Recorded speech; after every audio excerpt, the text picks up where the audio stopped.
¿Y si te dijera que el acuerdo de paz que Donald Trump acaba de anunciar entre Israel y Hamás fue escrito en la Biblia hace más de 2500 años?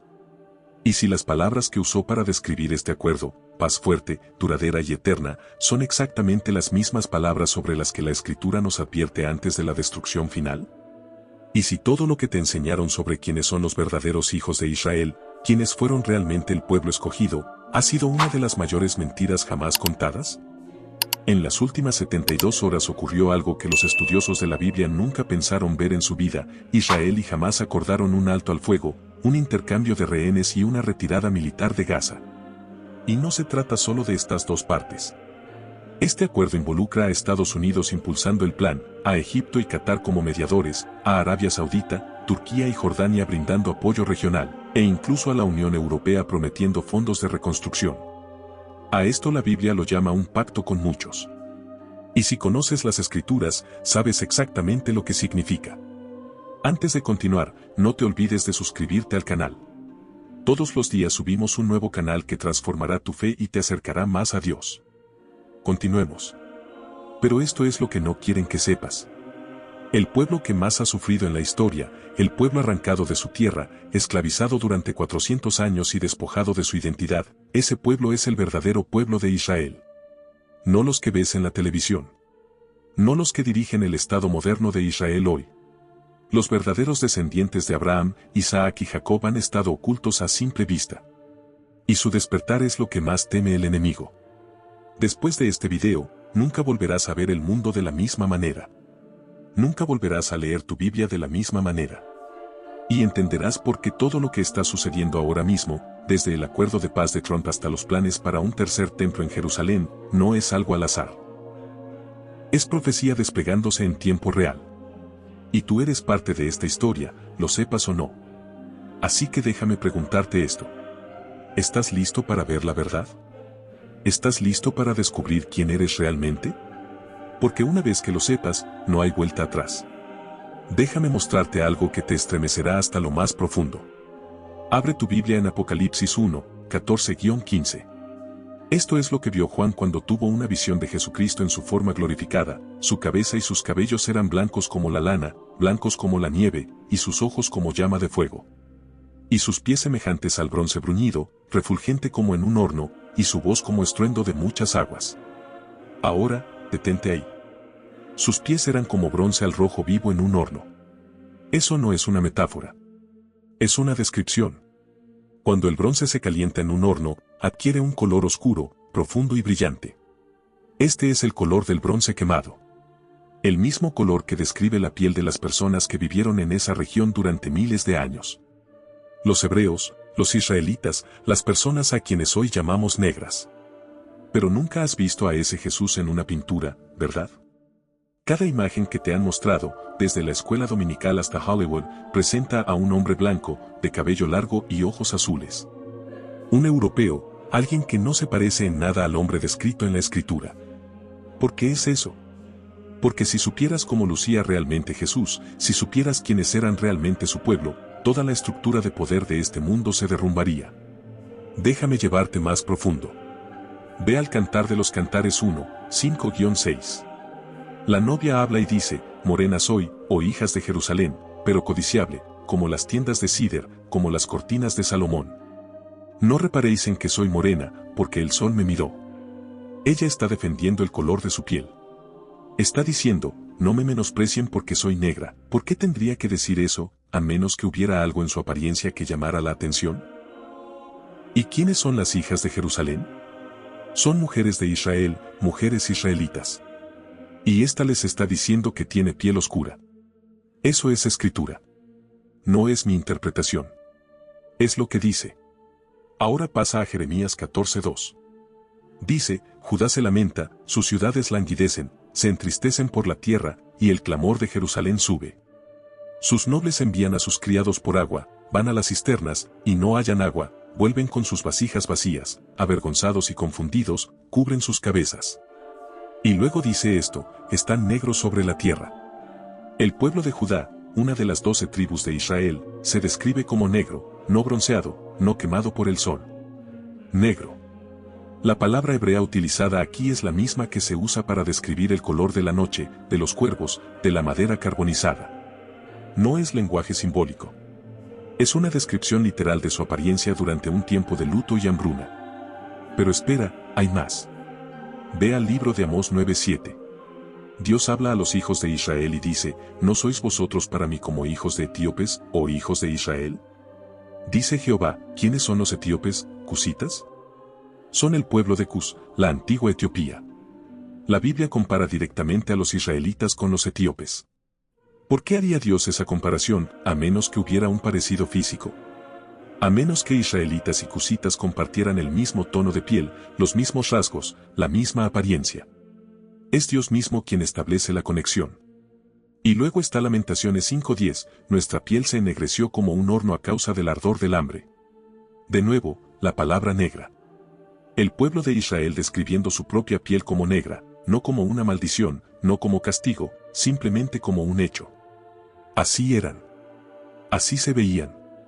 Entonces, ¿por qué nunca has oído esto antes? ¿Por qué nadie te enseñó esto en la iglesia? ¿Por qué cada película cristiana, cada ilustración bíblica, cada pintura en cada museo muestra a gente blanca en Medio Oriente? Porque ha habido un esfuerzo sistemático, intencional y de siglos, para borrar la verdadera identidad de los israelitas y reemplazarlos por europeos. Y ese borrado no fue un accidente. Fue un plan. Ahora, déjame mostrarte la evidencia de la historia y la ciencia que prueba esto más allá de toda duda. No estamos hablando de teorías. Hablamos de hallazgos arqueológicos, registros del antiguo Egipto y evidencia de ADN que ha estado disponible por décadas, pero convenientemente ignorada por la academia dominante. Regresemos al antiguo Egipto. Los egipcios eran meticulosos en sus registros. Pintaban murales, tallaban jeroglíficos y documentaban a todos con quienes entraban en contacto. Y en esos registros representaron a los hebreos. En las paredes de tumbas y templos egipcios puedes ver imágenes de los esclavos hebreos. ¿Y adivina qué? Están pintados con piel marrón oscura, labios gruesos y cabello rizado y apretado. Se ven idénticos a las personas que hoy llamamos africanos negros. Uno de los ejemplos más famosos está en la tumba del faraón y hay pinturas que muestran diferentes grupos de personas. Los egipcios se pintaron a sí mismos en tonos marrón rojizo. Pintaron a los asiáticos, pueblos del oriente, en tonos amarillos. Pintaron a los europeos en tonos pálidos. Y pintaron a los hebreos y a los nubios en los mismos tonos marrón oscuro y negro. Los egipcios no veían diferencia entre los hebreos y los cusitas porque se veían igual. Luego está la evidencia arqueológica de la propia Israel. Los arqueólogos han encontrado cráneos y restos óseos antiguos en la región que fue el reino de Israel y de Judá. Cuando antropólogos forenses examinaron estos restos, encontraron rasgos consistentes con poblaciones africanas, aberturas nasales anchas, prognatismo, proyección hacia adelante de la mandíbula, densidad y estructura ósea que coinciden con personas de ascendencia africana. Estos son restos de los antiguos israelitas, y eran negros. Pero no termina ahí. Hablemos del ADN. A finales de la década de 1990 y principios de la de 2000, los genetistas comenzaron a estudiar el ADN de varias poblaciones judías alrededor del mundo. Lo que encontraron fue impactante. Los judíos askenazíes, los judíos europeos que constituyen la mayoría del Estado moderno de Israel, tienen muy poca conexión genética con los antiguos israelitas. Su ADN es principalmente europeo, con raíces en la región del Cáucaso y Europa del Este. Mientras tanto, ciertos grupos de africanos negros, en particular los Igbo de Nigeria, los Lemba del África Austral y los Beta Israel de Etiopía, han mostrado fuertes marcadores genéticos que los vinculan con los antiguos hebreos. Los Lemba, por ejemplo, tienen una tradición oral según la cual descienden de sacerdotes judíos que huyeron de Israel después de la destrucción del templo. Y cuando los científicos analizaron su ADN, encontraron que un porcentaje significativo de los hombres Lemba porta el haplotipo modal Cohen, una firma genética hallada en líneas sacerdotales judías. Estos africanos negros tienen ADN judío, no los judíos europeos, africanos negros. Y luego está el testimonio de historiadores antiguos. Josefo, un historiador judío del siglo I que vivió en tiempos de Jesús, describió a su propio pueblo. Escribió que los judíos de su época tenían la piel del color de los etíopes. Tácito, un historiador romano, describió a los judíos como de apariencia morena, oscura. Estrabón, otro historiador griego antiguo, dijo que la gente que vivía en Judea era indistinguible en apariencia de egipcios y etíopes. No eran enemigos de los judíos. Eran observadores neutrales. No tenían motivo para mentir. Simplemente escribieron lo que vieron. Y lo que vieron fue gente negra. Ahora hablemos de la trata de esclavos, porque aquí es donde las piezas encajan de verdad. Ve a Deuteronomio 28. Este es uno de los capítulos más importantes de toda la Biblia si quieres entender qué les pasó a los verdaderos israelitas.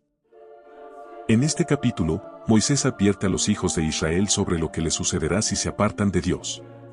Enumera una serie de maldiciones. Y estas maldiciones no son simbólicas. Son específicas. Son detalladas. Y coinciden con la historia de la gente negra en América y alrededor del mundo con una exactitud aterradora.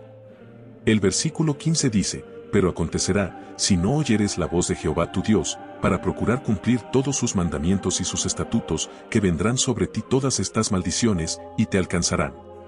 Y a partir del versículo 16, Dios comienza a enumerar las maldiciones: maldito serás en la ciudad y maldito en el campo. Maldita tu canasta y tu arteza. Maldito serás al entrar y maldito al salir. El versículo 25 dice, Jehová te entregará derrotado delante de tus enemigos. El versículo 32 dice, tus hijos y tus hijas serán entregados a otro pueblo, tus ojos lo verán y desfallecerán por ellos todo el día, y no habrá fuerza en tu mano. ¿Te suena? Durante 400 años, niños negros fueron arrebatados de sus padres y vendidos como esclavos. Madres vieron a sus bebés arrancados de sus brazos. Padres vieron a sus hijos e hijas arrastrados con cadenas e impotentes para detenerlo. El versículo 37 dice, y serás por asombro, proverbio y burla a todos los pueblos. ¿Qué grupo de personas ha sido más ridiculizado, más burlado, más deshumanizado que los negros?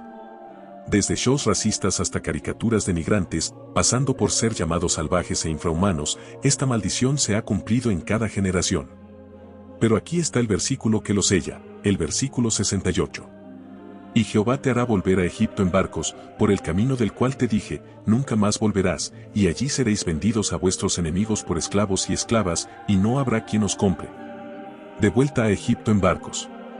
Esa es la trata transatlántica de esclavos. Egipto, en la Biblia, a menudo simboliza esclavitud y servidumbre.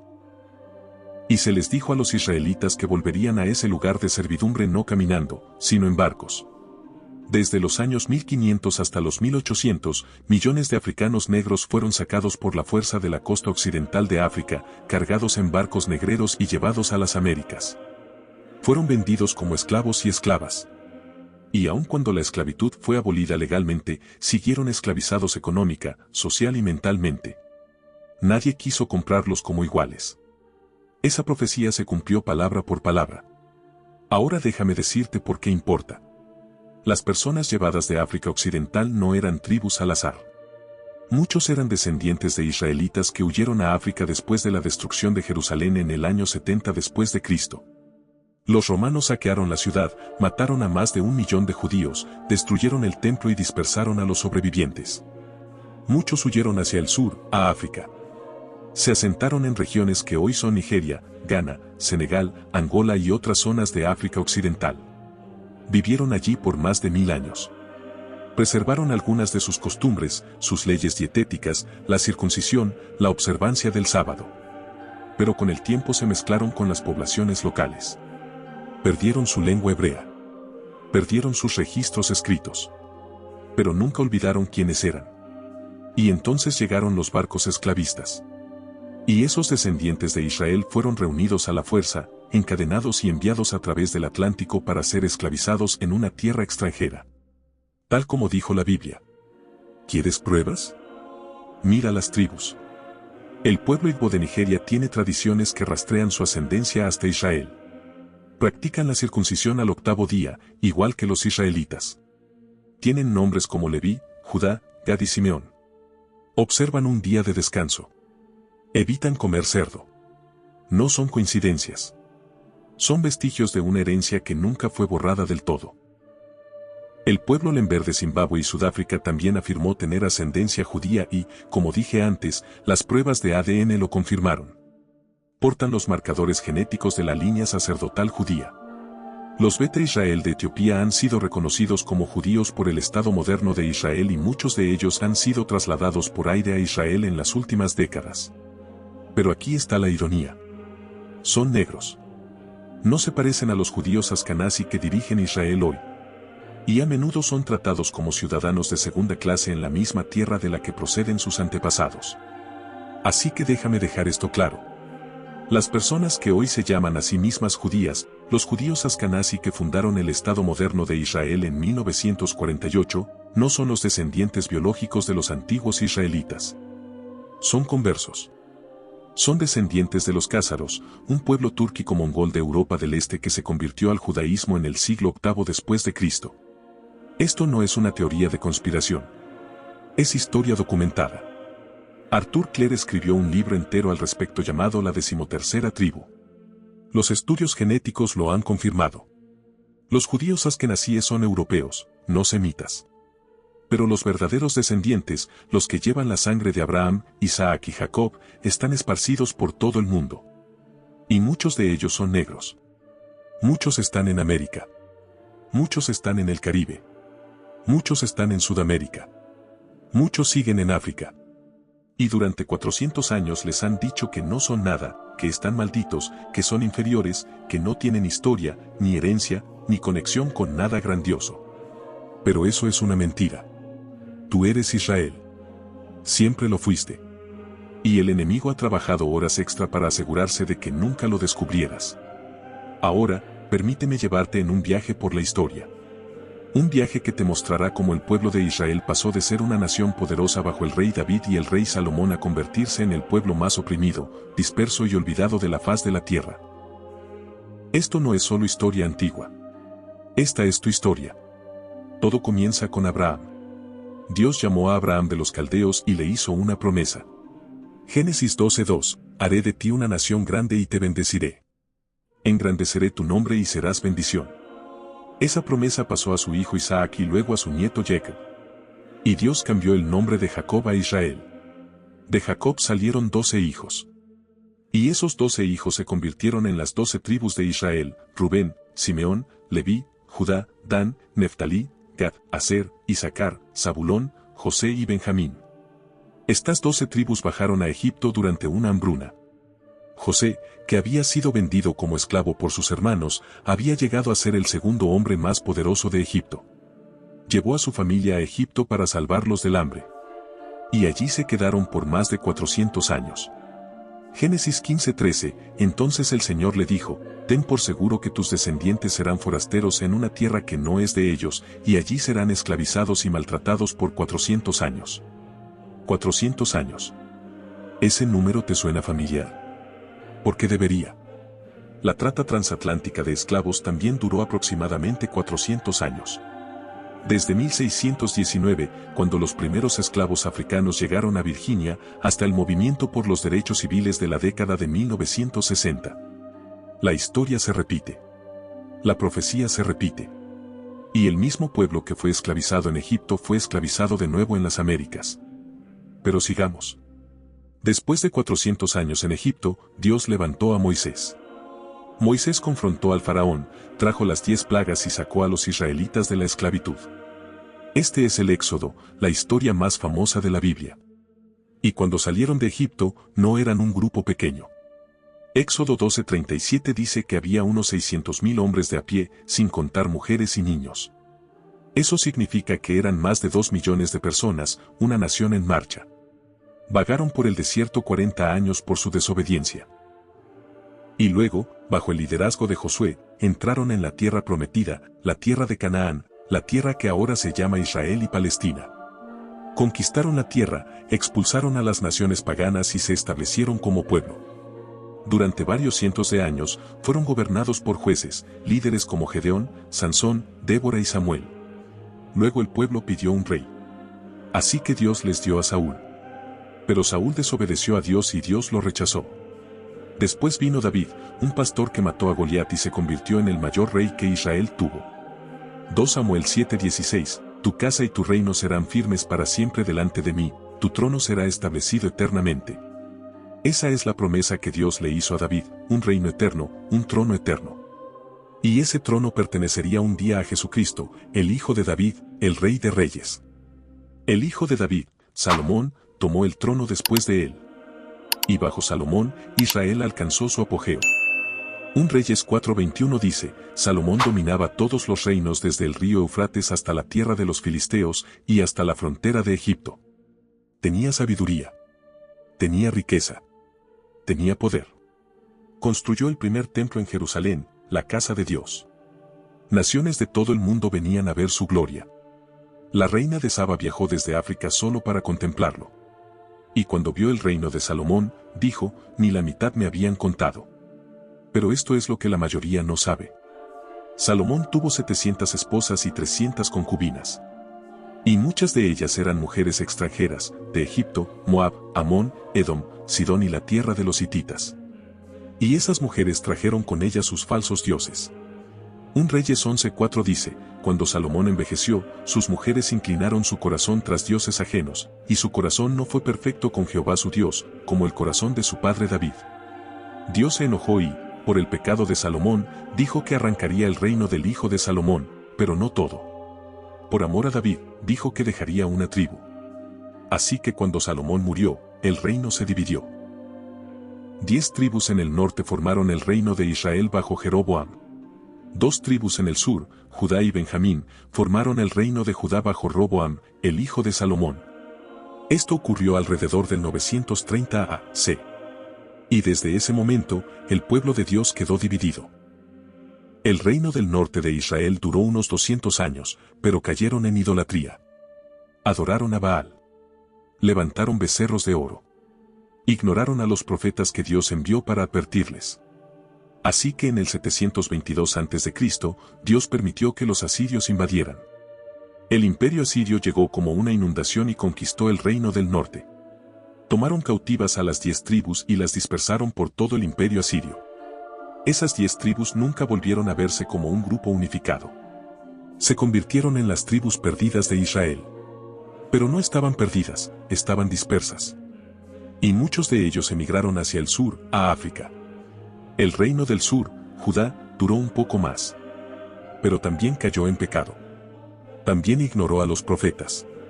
Jeremías, Isaías, Ezequiel, todos advirtieron a Judá que se arrepintiera. Pero el pueblo no quiso escuchar. Así que en el 586 a.C., Dios permitió que los babilonios invadieran. El rey Nabucodonosor de Babilonia destruyó Jerusalén, quemó el templo hasta los cimientos y llevó cautivo al pueblo de Judá a Babilonia. Esto se conoce como el exilio babilónico. Y duró 70 años. Pero entonces sucedió algo asombroso. Dios levantó a un rey persa llamado Ciro, y Ciro emitió un decreto permitiendo a los judíos regresar a Jerusalén y reconstruir el templo. Esto está registrado en el libro de Esdras. Un remanente regresó. Reconstruyeron el templo. Reconstruyeron las murallas bajo Nehemías. Y durante unos cientos de años trataron de seguir a Dios nuevamente. Pero nunca fueron plenamente independientes. Estuvieron bajo dominio persa, luego bajo dominio griego, Alejandro Magno, y luego bajo dominio romano. Y eso nos lleva a la época de Jesús. Cuando nació Jesús, la tierra de Israel estaba ocupada por Roma. El pueblo judío estaba bajo la bota de un imperio extranjero. Esperaban al Mesías. Esperaban a un rey que los liberara de la opresión romana y restaurara el reino de Israel. Pero cuando Jesús vino, no vino como un rey político. Vino como un siervo sufriente. Vino a morir por los pecados del mundo. Y los líderes religiosos lo rechazaron. Lo entregaron a los romanos. Y en el año 33 después de Cristo, Jesucristo fue crucificado en una cruz fuera de las murallas de Jerusalén. Pero 3 días después, resucitó. Y antes de ascender al cielo, dio a sus discípulos una misión. Hechos 1:8, recibiréis poder cuando haya venido sobre vosotros el Espíritu Santo, y me seréis testigos en Jerusalén, en toda Judea, en Samaria y hasta lo último de la tierra. El Evangelio comenzó a expandirse. Judíos y gentiles empezaron a creer en Jesús. Nació la Iglesia. Y durante unos 40 años, los judíos cristianos y los judíos no creyentes vivieron lado a lado en Jerusalén. Pero luego, en el 70 después de Cristo, todo cambió. Los romanos se hartaron de las rebeliones judías. El emperador envió a su general Tito con un ejército masivo para aplastar Jerusalén de una vez por todas. Rodearon la ciudad. La sitiaron durante meses. La gente dentro de la ciudad se moría de hambre. Las madres comían a sus propios hijos para sobrevivir. Y entonces los romanos rompieron las murallas. Mataron a más de 1 millón de judíos. Quemaron el templo. Lo derribaron piedra por piedra. Tal como Jesús había profetizado en Mateo 24:2, no quedará aquí piedra sobre piedra que no sea derribada. Los judíos sobrevivientes fueron asesinados, esclavizados o dispersados. Esto se llama la diáspora, la gran dispersión. Y fue el principio del fin del pueblo judío como nación visible. Durante los siguientes 2000 años no tuvieron patria. Estaban dispersos por Europa, Medio Oriente, norte de África y, finalmente, África subsahariana. Ahora, aquí está la parte que la mayoría de los libros de historia no te contarán. Muchos de los judíos que sobrevivieron a la destrucción de Jerusalén huyeron hacia el sur. Fueron a Egipto. Fueron a Etiopía. Fueron a los reinos de Cusinubia. Se establecieron en África Oriental. Y durante los siguientes cientos de años, migraron hacia el oeste a través del continente. Viajaron por la región del Sahel. Se establecieron en los grandes imperios africanos de Ghana, Mali y Songhai. Y se mezclaron por matrimonio con las poblaciones locales. Pero conservaron algunas de sus costumbres. Mantuvieron viva su identidad mediante la tradición oral. Avancemos al siglo XV. Exploradores europeos empezaron a llegar a la costa de África Occidental. Portugueses, españoles, holandeses, británicos, franceses. No estaban allí para explorar. Estaban allí para explotar. Descubrieron que los reinos africanos tenían oro, marfil y, lo más valioso de todo, seres humanos. Y así comenzó la trata transatlántica de esclavos. La mayor migración forzada de la historia humana.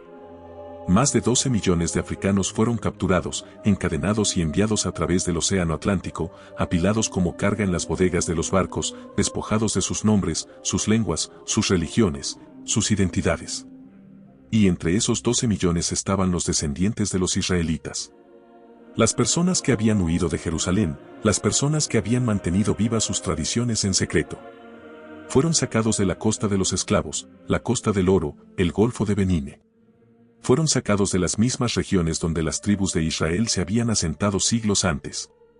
Y fueron llevados a las Américas, al Caribe, a Brasil, al sur de los Estados Unidos.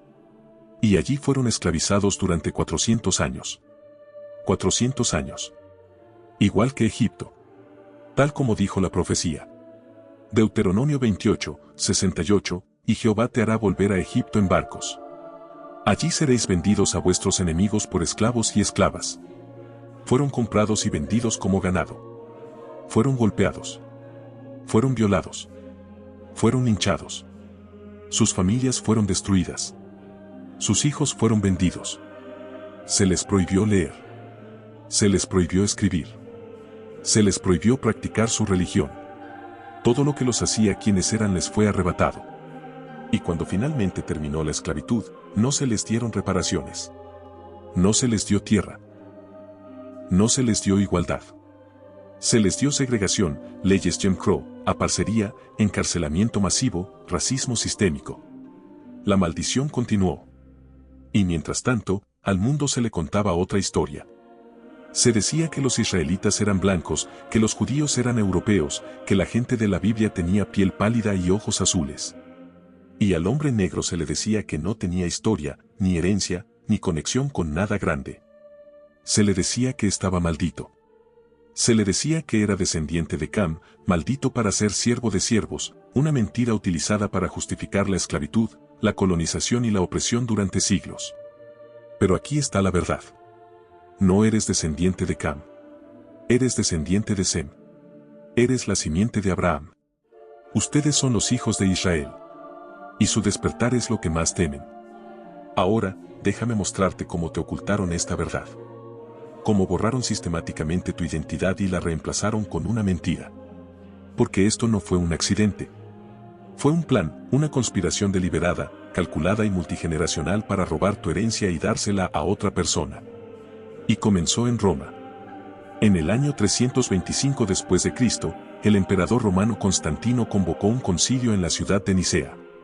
Esto llegó a conocerse como el Concilio de Nicea. Y en ese concilio, Constantino y un grupo de obispos decidieron cómo se vería el cristianismo durante los siguientes 2000 años. Decidieron qué libros estarían en la Biblia y qué libros quedarían fuera. Decidieron qué doctrinas serían consideradas ortodoxas y cuáles serían consideradas herejías. Y, lo más importante, comenzaron el proceso de separar el cristianismo de sus raíces judías. Verás, al principio el cristianismo era un movimiento judío. Jesús era judío. Sus discípulos eran judíos. La iglesia primitiva estaba compuesta por judíos y gentiles temerosos de Dios que habían sido injertados en la comunidad de Israel. Pero tras la destrucción de Jerusalén en el 70 después de Cristo, empezó a formarse una brecha. Los cristianos gentiles comenzaron a distanciarse de los cristianos judíos. No querían ser asociados con un pueblo que acababa de ser derrotado y dispersado por Roma. Y así empezaron a enseñar que la iglesia había reemplazado a Israel. Que Dios había terminado con el pueblo judío. Que las promesas hechas a Abraham, Isaac y Jacob ahora pertenecían a la iglesia gentil. Esto se llama teología del reemplazo. Y se convirtió en la visión dominante en la iglesia católica romana. Los judíos ya no eran el pueblo escogido. La iglesia lo era. Y como la iglesia ahora estaba centrada en Roma, y Roma estaba en Europa, fueron los europeos quienes se convirtieron en el nuevo Israel en la mente de la gente. Pero había un problema.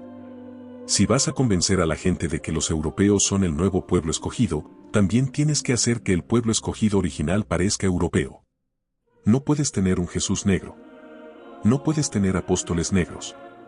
No puedes tener patriarcas y profetas negros. Porque si la gente ve que los héroes de la Biblia eran negros, podrían empezar a hacer preguntas. Podrían comenzar a darse cuenta de que los verdaderos descendientes de esos héroes también son negros. Así que la imagen tenía que ser cambiada. Y eso es exactamente lo que ocurrió durante el Renacimiento. En los años 1400 y 1500, artistas europeos empezaron a pintar escenas bíblicas y cada persona en esas pinturas era blanca. Miguel Ángel pintó la Capilla Sistina. Pintó a Adán, Noé, Moisés, el rey David, todos con rasgos europeos. Leonardo da Vinci pintó la Última Cena. Cada uno de los 12 apóstoles era blanco. Y cuando pintaron a Jesús, usaron como modelo a un hombre llamado Cesare Borgia. Cesare Borgia era el hijo del Papa Alejandro V.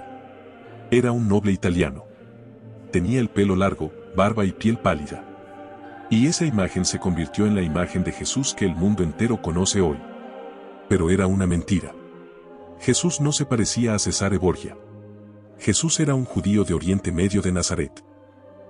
Tenía la apariencia de la gente de esa región, piel oscura, cabello oscuro, rasgos afroasiáticos. Pero la imagen fue cambiada. Y esa imagen se difundió por todo el mundo a través de pinturas, esculturas, vitrales en las iglesias y, eventualmente, mediante el cine y la televisión. However, continuó la mentira. Cada película sobre Jesús que se ha hecho ha elegido a un hombre blanco como Jesús. Desde Jeffrey Hunter en Rey de Reyes hasta Jim Caviezel en La Pasión de Cristo. Cada Moisés, cada David, cada Pablo, cada apóstol ha sido interpretado por un actor blanco. Y el resultado es que miles de millones de personas en todo el mundo ahora creen que la gente de la Biblia era blanca. Creen que el pueblo escogido de Dios eran europeos. Y creen que los negros no tienen ninguna conexión con la Biblia. Pero no solo se cambiaron las imágenes. La doctrina también se cambió. La Iglesia Católica, y más tarde las iglesias protestantes, comenzaron a enseñar que los judíos habían sido maldecidos por Dios por rechazar a Jesús. Enseñaron que la destrucción de Jerusalén en el 70 después de Cristo era prueba de que Dios había abandonado para siempre al pueblo judío. Y usaron esa enseñanza para justificar siglos de antisemitismo, pogromos, expulsiones, conversiones forzadas y, eventualmente, el Holocausto. Pero aquí está la ironía. Las personas a las que perseguían, los judíos europeos, ni siquiera eran los israelitas originales. Eran conversos. Los judíos askenazíes, que constituyen la mayoría de la población judía hoy en día, descienden de los jázaros.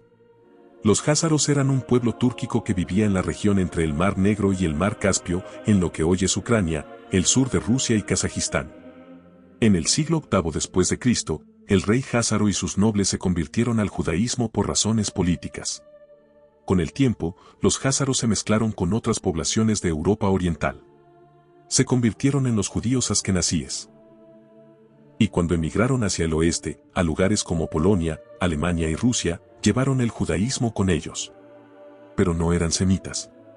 No descendían de Abraham, Isaac y Jacob. Eran europeos que habían adoptado la religión judía. Esto no es una teoría marginal. Es historia documentada. Pero en 1948, tras los horrores del Holocausto, el mundo se sintió culpable. Y así, las Naciones Unidas votaron crear el Estado moderno de Israel.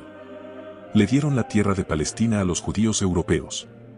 A los judíos askenazíes. Las personas que vivían allí, los palestinos, muchos de los cuales eran los verdaderos descendientes de los antiguos israelitas que se habían quedado en la tierra y se habían convertido al cristianismo y, más tarde, al islam, esas personas fueron expulsadas. Más de 700.000 palestinos fueron desplazados en lo que ellos llaman la Nakba, la catástrofe. Así que lo diré claramente. El Estado de Israel que existe hoy no es el cumplimiento de la profecía bíblica. Es una creación política. Fue establecido por judíos europeos que no son los descendientes biológicos de Abraham, Isaac y Jacob. Los verdaderos descendientes están dispersos. Muchos de ellos son negros. Muchos están en África. Muchos están en las Américas, y durante siglos se les ha dicho que no son nadie. Pero esa mentira está siendo expuesta y el enemigo lo sabe. Por eso ha habido un esfuerzo tan coordinado para suprimir esta verdad. Por eso a cualquiera que hable sobre la verdadera identidad de los israelitas se le tilda de teórico de la conspiración, radical, extremista. Por eso el llamado movimiento de los hebreos negros israelitas es constantemente atacado en los medios. Porque si esta verdad llega al público, si millones de personas despiertan y se dan cuenta de quiénes son realmente, toda la estructura de poder se derrumba. Toda la narrativa se derrumba. Y eso es exactamente lo que está sucediendo ahora mismo. La gente está despertando. Internet ha hecho imposible ocultar la verdad. Puedes entrar en línea ahora mismo y encontrar pinturas del antiguo Egipto que muestran hebreos negros. Puedes encontrar estudios de ADN que muestran la conexión entre África Occidental y los antiguos israelitas.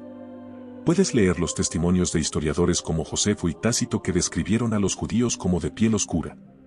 Puedes leer la Biblia por ti mismo y ver las descripciones de Salomón, Moisés y Jesús que no coinciden con las imágenes que te mostraron en la escuela dominical. El despertar ha comenzado y no puede ser detenido. Ahora, déjame mostrarte cómo el sistema educativo y el establishment político han trabajado juntos para impedir que descubras quién eres. Porque borrar tu identidad no fue solo cambiar pinturas y reescribir la teología. Se trató de controlar lo que te enseñan, lo que se te permite decir y lo que se te permite creer. Piensa en lo que te enseñaron en la escuela sobre África.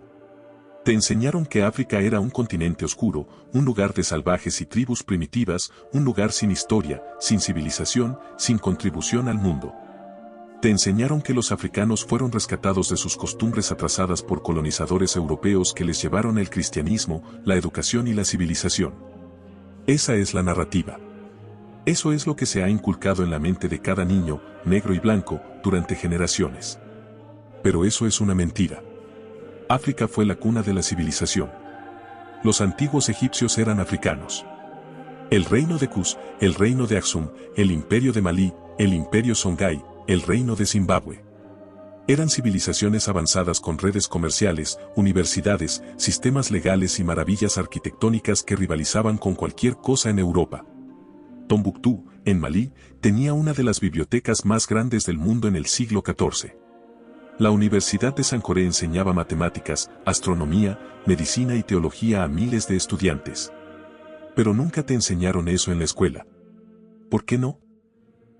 Porque si supieras que África tuvo grandes reinos, grandes sabios, gran riqueza, podrías empezar a preguntar cómo la gente de esos reinos terminó como esclavos. Podrías empezar a preguntar quiénes eran realmente esas personas.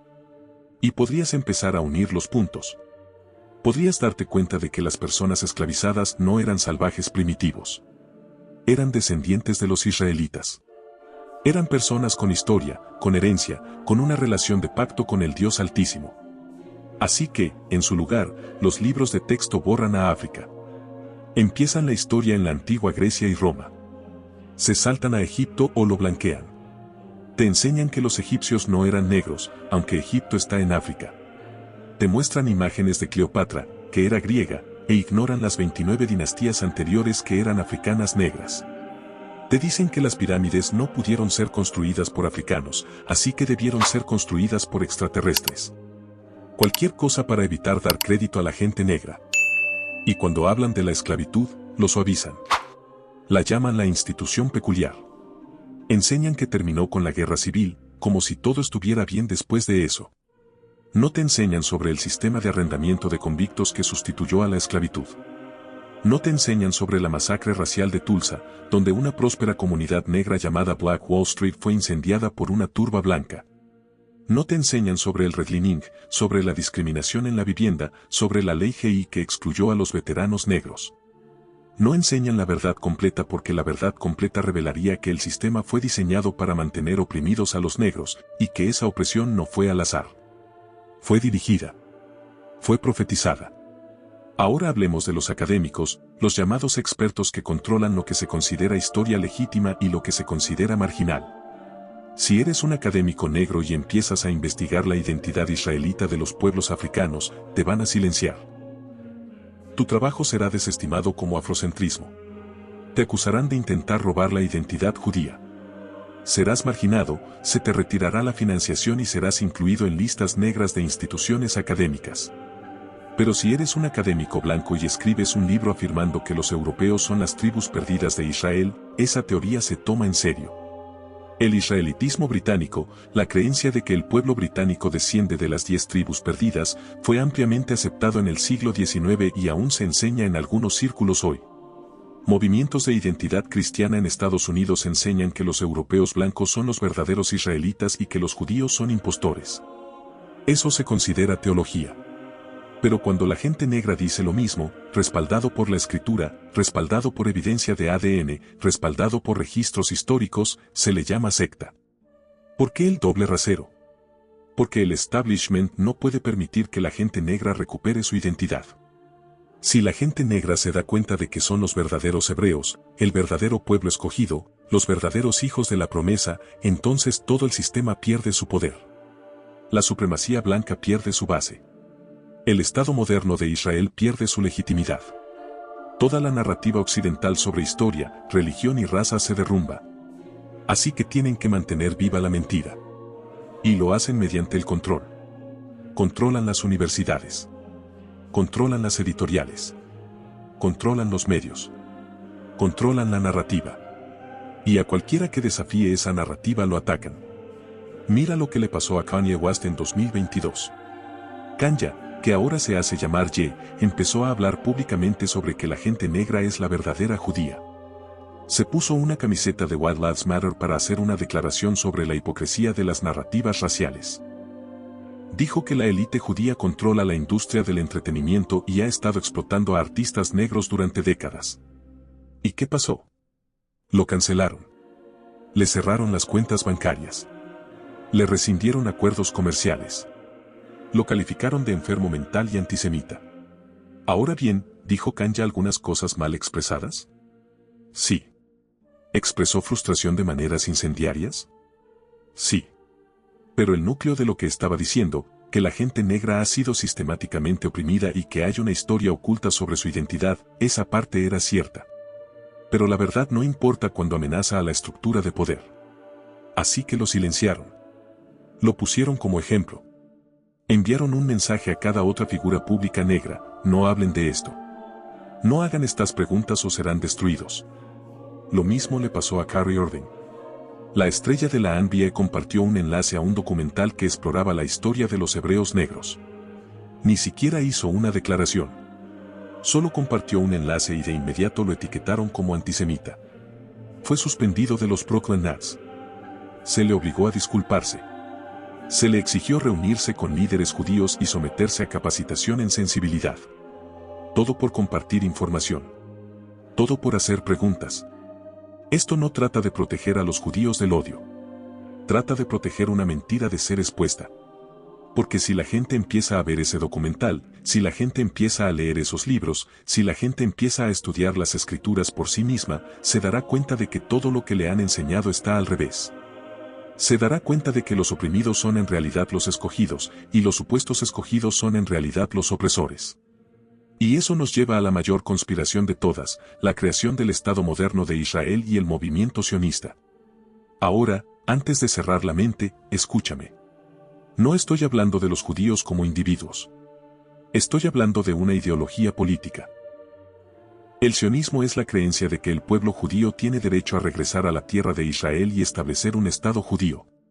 Esa ideología fue impulsada por judíos europeos, principalmente judíos askenazíes, a finales del siglo XIX y principios del XX.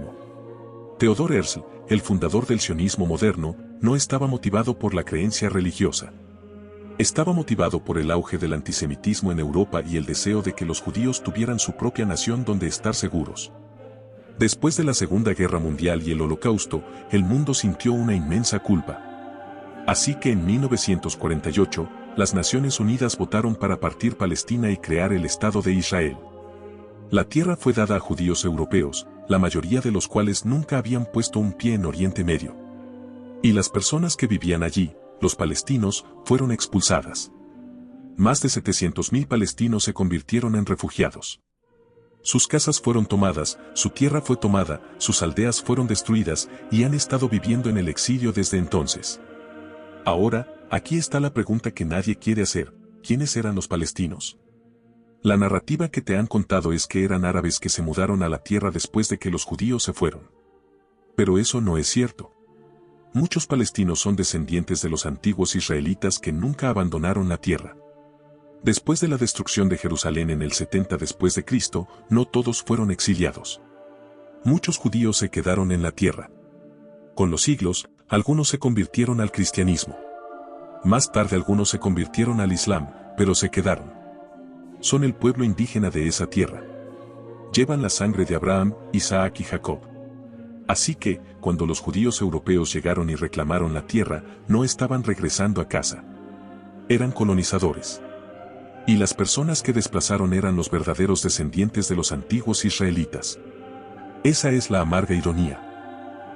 Los verdaderos hijos de Israel son los que están siendo oprimidos por el Estado que se llama a sí mismo Israel. Los verdaderos semitas son los que están siendo llamados terroristas y expulsados de sus hogares. Y el mundo lo celebra como el cumplimiento de la profecía. Pero no es profecía. Es política. Es imperio. Es el mismo juego que se ha jugado por miles de años. Los poderosos toman la tierra. Reescriben la historia. Reclaman derecho divino y aplastan a quien los desafíe. Y los gobiernos occidentales lo apoyan porque sirve a sus intereses. Estados Unidos entrega miles de millones de dólares en ayuda militar a Israel cada año. ¿Por qué?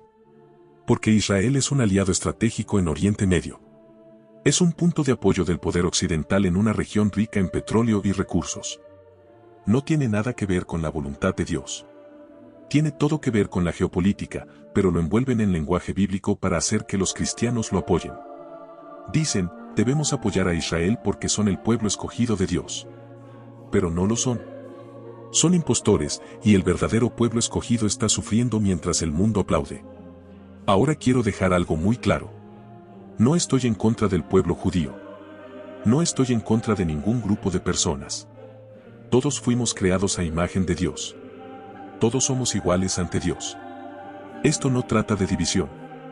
No trata de odio. Trata de la verdad. Y la verdad es que se ha perpetrado una enorme decepción sobre el mundo durante siglos. Y esa decepción ha causado un sufrimiento indescriptible a millones de personas. Y sigue causando sufrimiento hoy. Así que cuando te digo que la gente negra son los verdaderos israelitas, no estoy tratando de quitarle nada a nadie. Estoy tratando de devolver algo que fue robado. Estoy tratando de devolver una identidad, una herencia, un sentido de propósito y destino que fue arrancado. Porque cuando sabes quién eres, cuando sabes de quién eres, ya no pueden controlarte. Ya no pueden manipularte. Ya no pueden oprimirte. Y eso es lo que aterroriza al enemigo. Ahora conectemos todo esto con lo que está pasando ahora. Porque todo lo que acabo de mostrarte, la identidad oculta de los israelitas, la creación política de Israel moderno, el control de la información y la educación, todo está preparando el escenario para el cumplimiento de la profecía. No la falsa profecía que vende el cristianismo dominante, la profecía real, la que está escrita en el libro de Daniel hace más de 2500 años. Ve a Daniel 9:27. Este es uno de los versículos más importantes de toda la Biblia para entender los últimos tiempos. Dice, por otra semana confirmará el pacto con muchos, a la mitad de la semana hará cesar el sacrificio y la ofrenda, y en el templo pondrá la abominación desoladora, hasta que venga la consumación, y lo que está determinado se derrame sobre el desolador. Ahora desglosémoslo porque es crítico. El de este versículo se refiere a un futuro líder mundial. La Biblia lo llama el hombre de pecado, el hijo de perdición, el anticristo. Y este versículo nos dice exactamente lo que hará. Confirmará un pacto con muchos, no creará un nuevo pacto, lo confirmará. Esa palabra confirmar en el hebreo original es gabar. Significa fortalecer, hacer firme, dar poder a algo que ya existe. Así que este líder no va a inventar un acuerdo de paz de la nada. Va a tomar un marco existente y lo hará oficial. Reunirá a múltiples naciones y consolidará un acuerdo que ha estado gestándose durante años. Y eso nos lleva a Donald Trump. El 15 de enero de 2025, hace apenas unos días, se anunció un histórico acuerdo de alto el fuego entre Israel y Hamás. Fue mediado por Estados Unidos bajo el liderazgo de Donald Trump, quien acaba de ser investido para su segundo mandato. Este acuerdo no involucra solo a Israel y Hamás, sino a múltiples naciones. Estados Unidos impulsa el plan. Egipto y Qatar actúan como mediadores. Arabia Saudita, Turquía, Jordania e incluso la Unión Europea están involucrados. Este es un pacto con muchos, tal como dice la profecía. Y aquí está lo que lo hace aún más significativo. Este acuerdo no salió de la nada. Está construido sobre la base de los acuerdos de Abraham, que Donald Trump orquestó durante su primer mandato en 2020. Los acuerdos de Abraham fueron acuerdos de paz entre Israel y varias naciones árabes, incluyendo Emiratos Árabes Unidos, Bahrein, Sudán y Marruecos. Fueron pactos históricos que normalizaron relaciones entre Israel y países que habían sido enemigos durante décadas. Y fueron acuerdos religiosos, no solo políticos. La evidencia más clara de esto es la casa de la familia abrahámica. Es un complejo real en Abu Dhabi, Contiene una mezquita, una sinagoga y una iglesia, todas lado a lado bajo un mismo techo. La idea es simbolizar la unidad de las tres fes abrahámicas, judaísmo, cristianismo e islam. Es una manifestación física de los acuerdos de Abraham. Y es exactamente el tipo de sistema de religión interreligiosa de un solo mundo sobre el que la Biblia advierte en los últimos días. Ahora, el acuerdo de alto el fuego que acaba de anunciarse no es un trato nuevo. Es la continuación y confirmación de los acuerdos de Abraham. El mismo Donald Trump publicó en Truth Social inmediatamente después de que el acuerdo se hiciera público. Dijo, y cito, esto conducirá a una paz fuerte, duradera y eterna.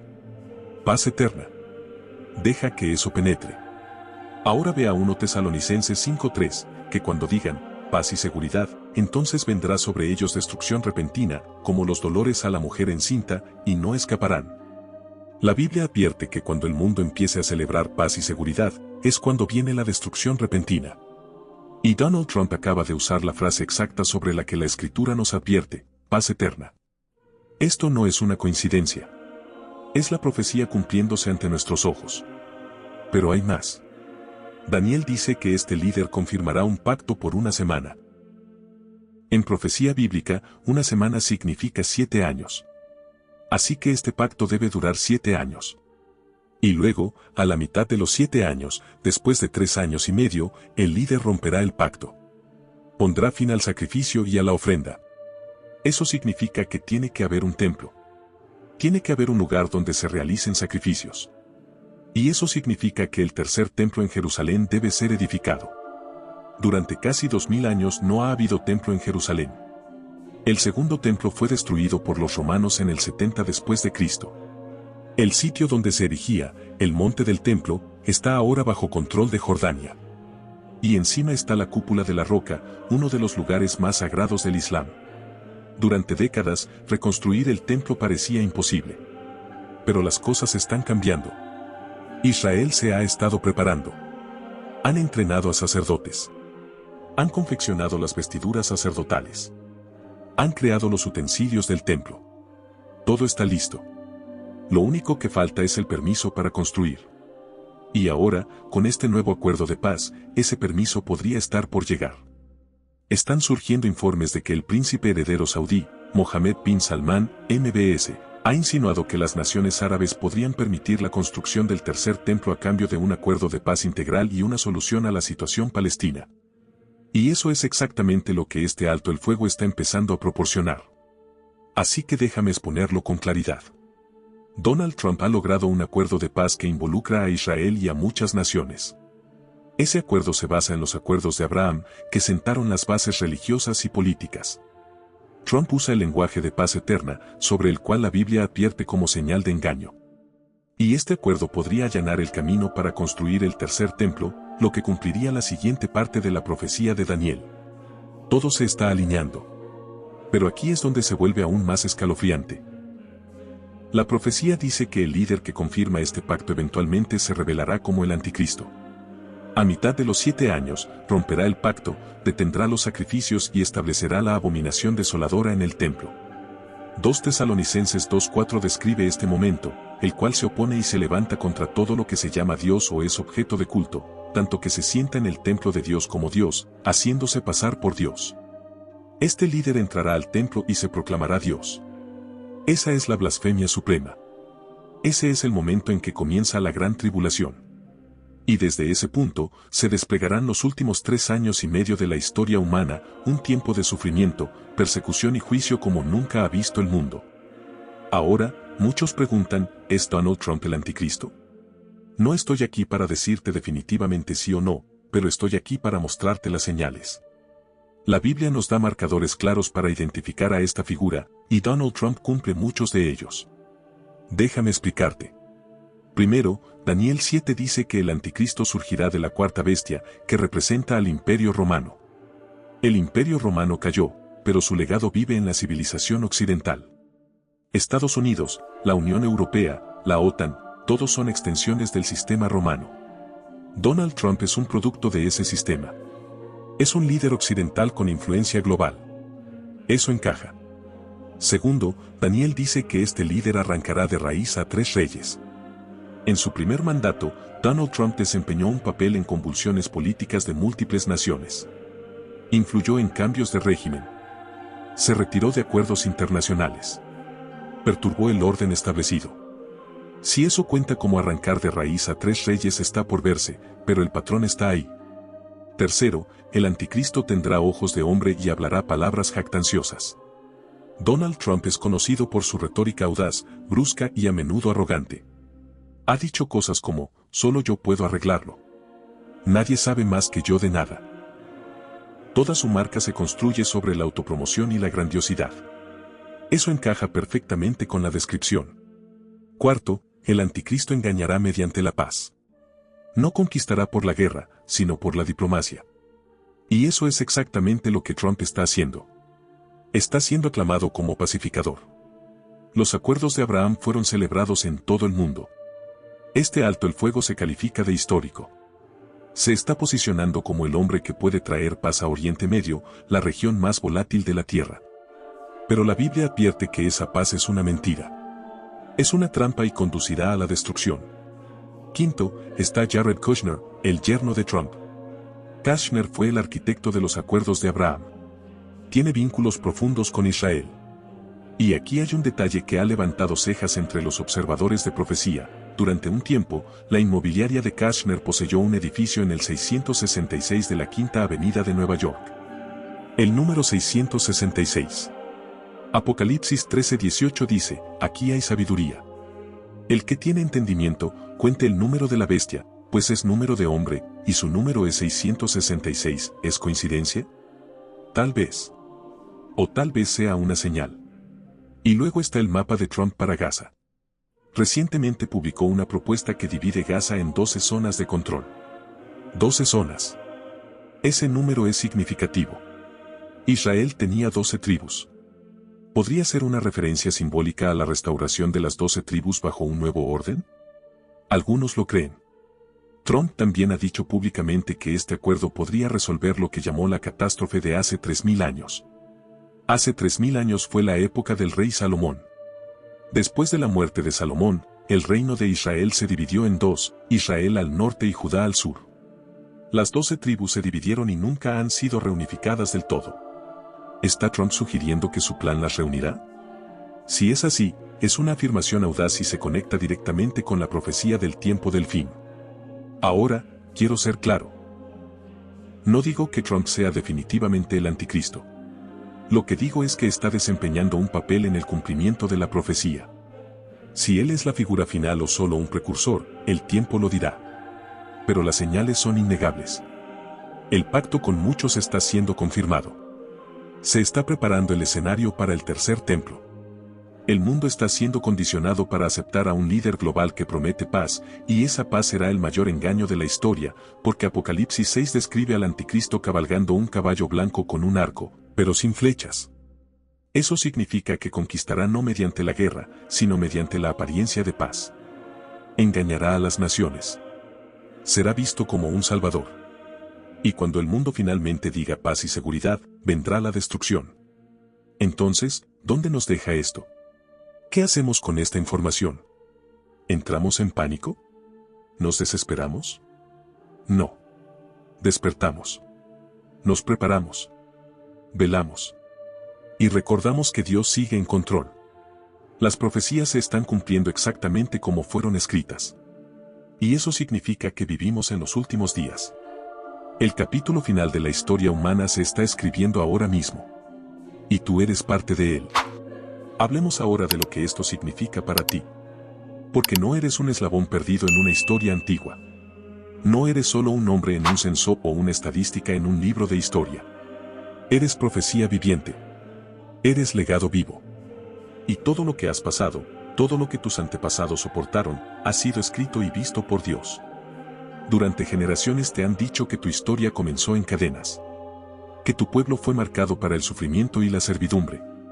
Que eres descendiente de los conquistados, de los olvidados, de los que perdieron el hilo de la historia. Pero esa no es tu historia. Nunca fuiste una víctima. Eres real. Vienes de una línea de profetas, reyes y guerreros. El Altísimo nunca te abandonó. Tu identidad nunca fue borrada de su registro. Solo fue oscurecida por hombres que temían el día en que te darías cuenta de quién eres. Las maldiciones expuestas en Deuteronomio, el exilio, el sufrimiento, la pérdida de nombre y de tierra, todo fue profetizado como temporal. Fueron advertencias para un pueblo escogido para llevar el nombre de Dios en la tierra. Pero con cada generación, sobrevivieron remanentes de fe. Los sábados continuaron en secreto. Las historias pasaron de la abuela al niño. Los nombres Judá, Leví, Simeón resonaron a través de continentes, barcos negreros y plantaciones. Y a pesar de cada ley, cada cadena, cada cruz ardiente y cada ciudad marcada por líneas rojas, tu dignidad, tu llamado, tu derecho a estar delante de Dios como su pueblo escogido, perduró. Escucha esto, no eres producto de la derrota. Eres cumplimiento de la promesa. Eres hijos de Abraham, hijos del pacto. Está escrito, y si vosotros sois de Cristo, ciertamente linaje de Abraham sois, y herederos según la promesa. Nos vemos en el siguiente video y si aún no te has suscrito, suscríbete. Amén.